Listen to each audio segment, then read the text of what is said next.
What time is it? Okay, we'll do one more thing and then we'll call it a day. We'll do 2.3 next time. Oh, can I erase that? I'm sorry. I'll erase the top first. Any questions on all that?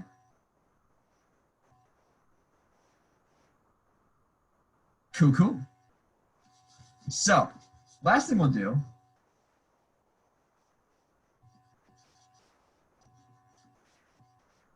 I'll say this. A, not equivalent. If A and B are two logical statements, for example, A could be a conditional statement, B could be its converse, something like that, right? If A and B are any statements that aren't equivalent,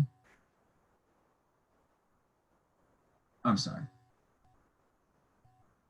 Let's have A and B be logical operations. If A and B are logical, or these binary logical operations, it could be any operations that aren't equivalent, that does not mean that A of PQ is not equivalent to B of PQ for all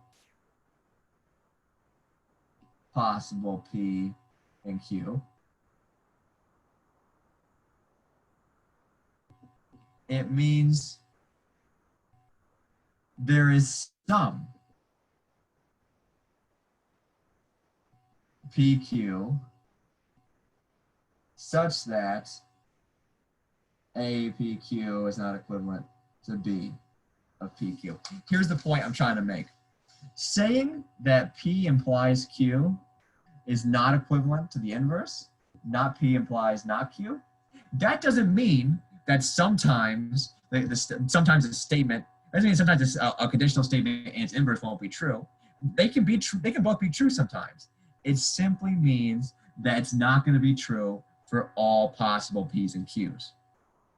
Does that make sense? So being equivalent, that just means I can't say that this will always be the same as this.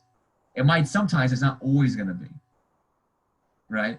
Whereas saying that a statement is equivalent to its contrapositive, you know they're always going to be the same. So if you have P implies Q, you automatically know not Q implies not P. It doesn't matter what P and Q are.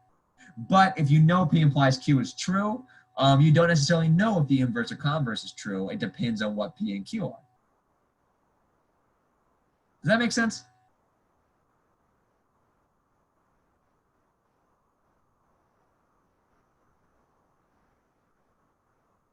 It's kind of like if I say sine of x does not equal cosine of x, right? That means that like they're different functions. If you draw them, sine of x looks like this, and then cosine of x looks like something like that, shifted, right? Looks like that. They're not the same function, but sine of pi over 4 equals cosine of pi over 4, right? They intersect right here. So saying that these expressions are the same, that doesn't mean they're not ever going to be the same. It doesn't mean they're not ever going to line up. It just means they're not exactly equivalent. They're not the same everywhere. Like you can't say sine of x. You can't just say you have sine of x. You can't just say, oh, that is cosine of x, right? It depends on what the x is. Okay, I think it's making sense. Anyway, the very last example that this leads to is I told you that necessary and sufficient are kind of opposites of each other, but that doesn't mean they're not always. That doesn't mean that it can't both be true at once. It's like saying, let's have R is equivalent to being bald, or I am bald,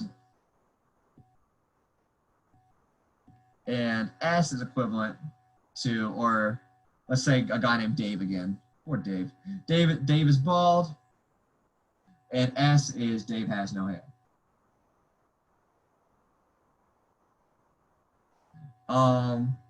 R is necessary for S.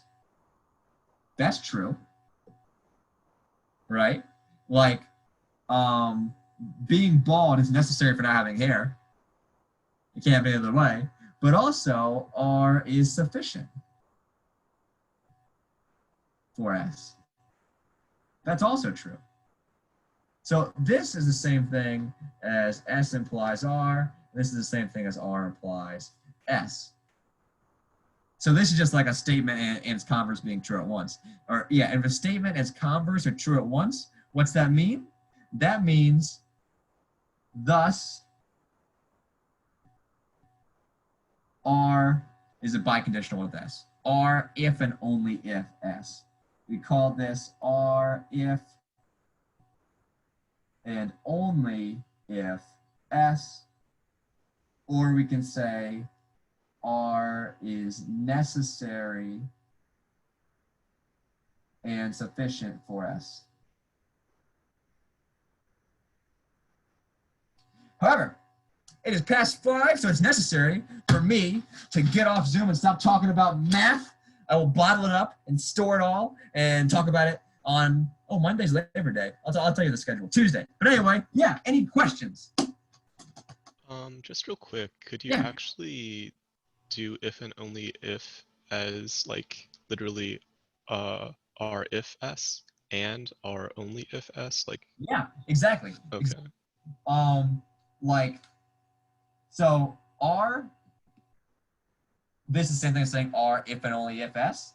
This is equivalent to this and this. Because remember, these are two different statements. Saying two statements are not equivalent does not mean they're opposite. It doesn't mean that if this is true, this would be false, and if this is false, this would be true. No. It just means they're different, right? And so these are two different statements. If both of these different statements are satisfied at once, then we say it's a biconditional, R if and only if S, or we say R is necessary and sufficient for S. That make sense? Yes. Good question. Excellent question. I'm going to circle that actually. That's important. For example, if you're doing some logic in the future and you know this is true, you can say, oh, this is equivalent to this and this being true. Therefore, I know this is true, and then you can work with that.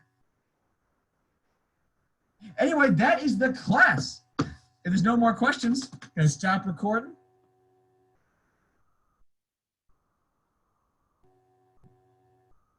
Okay, going to stop recording.